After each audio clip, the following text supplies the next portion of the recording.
అసెంబ్లీలో మరియు క్యాబినెట్లో కులగణన మరియు ఎస్సీ వర్గీకరణపై అసెంబ్లీ మరియు క్యాబినెట్ ఆమోదం పొందిన సందర్భంగా ఈరోజు మా పెద్దలు గౌరవనీయులు మంచిర్యాల శాసనసభ్యులు శ్రీ కొక్కిరాల ప్రేమసారావు గారి నాయకత్వంలో, అదేవిధంగా జిల్లా కాంగ్రెస్ పార్టీ అధ్యక్షురాలు సురేఖమ్మ గారి నాయకత్వంలో ఈరోజు కాంగ్రెస్ పార్టీ ఆధ్వర్యంలో ముఖ్యమంత్రి రేవంత్ రెడ్డి గారికి, అదేవిధంగా ఉప ముఖ్యమంత్రి బట్టి విక్రమార్క గారికి, మంత్రివర్గానికి కూడా పాలాభిషేకం చేసి ఇక్కడ ఘనంగా సంబరాలు జరుపుకుంటూ స్వీట్లు పంచుకోవడం జరిగింది, బాణసంచ పెంచడం జరిగింది.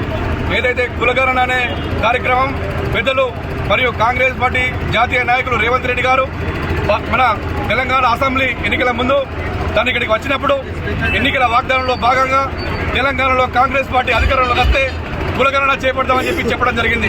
దానిలో భాగంగానే తెలంగాణలో కాంగ్రెస్ పార్టీ వచ్చిన తర్వాత పెద్దలు గౌరవనీయులు రేవంత్ రెడ్డి గారు ముఖ్యమంత్రి అయిన తర్వాత రేవంత్ రెడ్డి గారి నాయకత్వంలో మంత్రివర్గ ఉపసంఘం ఏర్పాటు చేసి దానికి ఉత్తమ్ కుమార్ రెడ్డి అధ్యక్షతన కమిటీ వేసి 160 కోట్ల నిధులతో కులగణన కార్యక్రమం నవంబర్ 6న కార్యక్రమం ప్రారంభం చేయడం జరిగింది.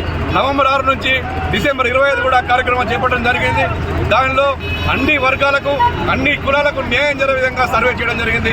ఈ సర్వేలో దాదాపు 97% మంది కూడా ప్రజల కుటుంబాలు కూడా పాల్గొనడం జరిగింది. ఈ కులగణన అనేది భారతదేశ చరిత్రలోనే స్వతంత్రం వచ్చిన తర్వాత మొట్టమొదటిగా తెలంగాణలోనే ఏర్పాటు చేయడం జరిగింది. ఇది ఒక చారిత్రక ఘట్టం అని కూడా చెప్పక తప్పదు. ఎందుకంటే గతంలో బీఆర్ఎస్ ప్రభుత్వం సకుటుంబ సర్వే అని ఏర్పాటు చేసి బీసీలను తక్కువగా చూపించడం జరిగింది, ఎస్సీలను కూడా తక్కువగా చూపించడం జరిగింది.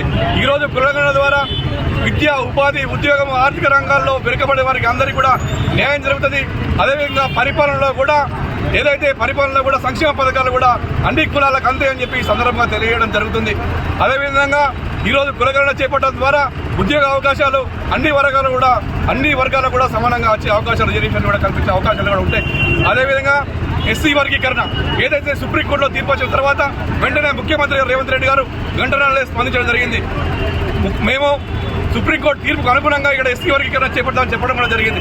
దానిలో భాగంగానే రిటైర్డ్ జస్టిస్ షమీ మహమ్మద్ గారి ఇచ్చిన నివేదికారంగా నిన్న కూడా అసెంబ్లీలో కూడా వాళ్ళు ఎస్సీ వర్గీకరణ కూడా ఆమోదించడం చేయడం జరిగింది.